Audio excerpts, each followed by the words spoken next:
Hello, ladies and gentlemen. I want to thank our God the opportunity to deliver for my speech and to thank all of you, especially for the gender and for the church. Now, let me introduce myself.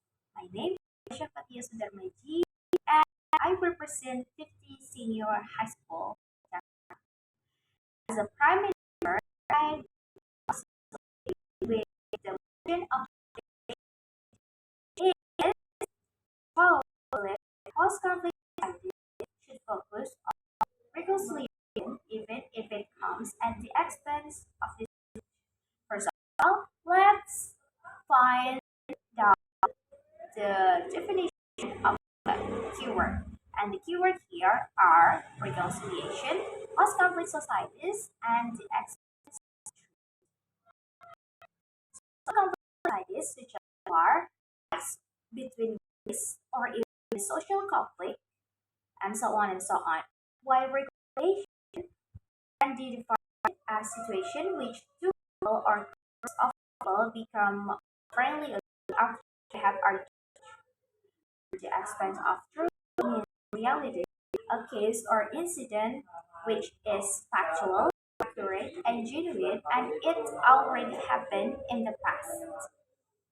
So, in short, this question is talking about peace between two countries who are fighting each other regardless of the problem that they had in the past. So, why is it important to do reconciliation after the conflict, post-conflict societies? Because basically, reconciliation will boost the peace and it reduces the probability of that people cause of war or any other social conflict. One of the biggest reasons to the reconciliation is that it can protect the human rights of every civilians in a country because basically reconciliation have a very big impact on civilians' life. I'll take an example from reconciliation in South Africa. For example, I'll say apartheid problem. It is a very huge problem in that moment.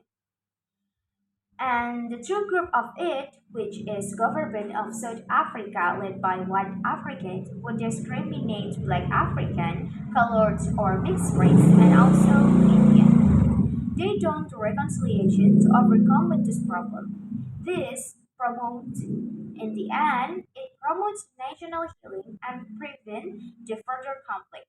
As a result, it fosters empathy and real peaceful society.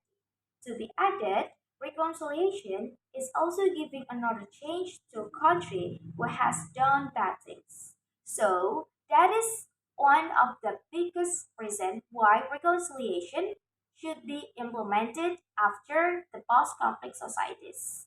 Basically, it's because of human rights, and human rights is very, very important since it can save another humans, it can save someone's life.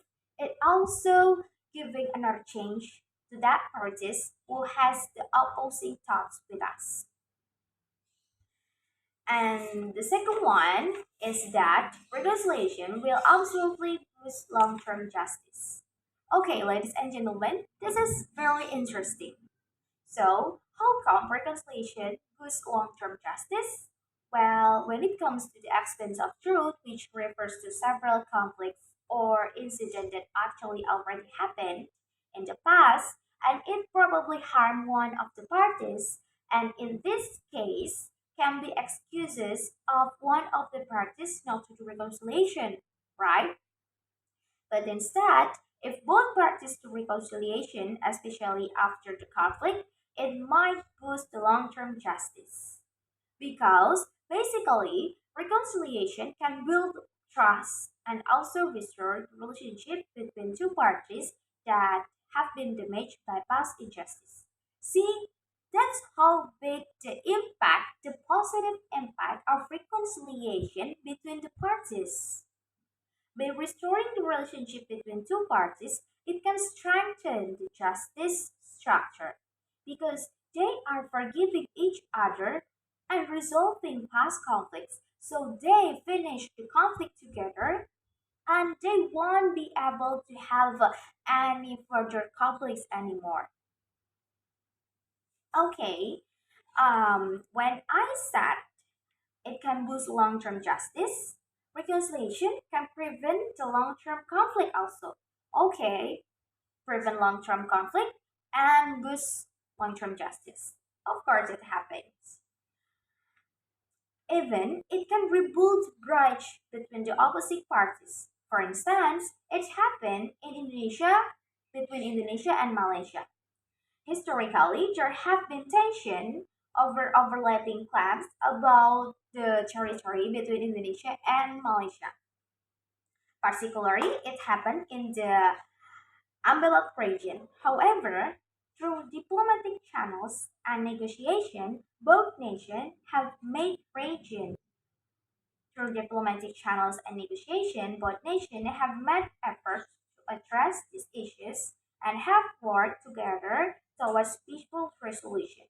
So, when Indonesia and Malaysia is doing reconciliation, in the end, they got resolution such as engaging and adhering to international law.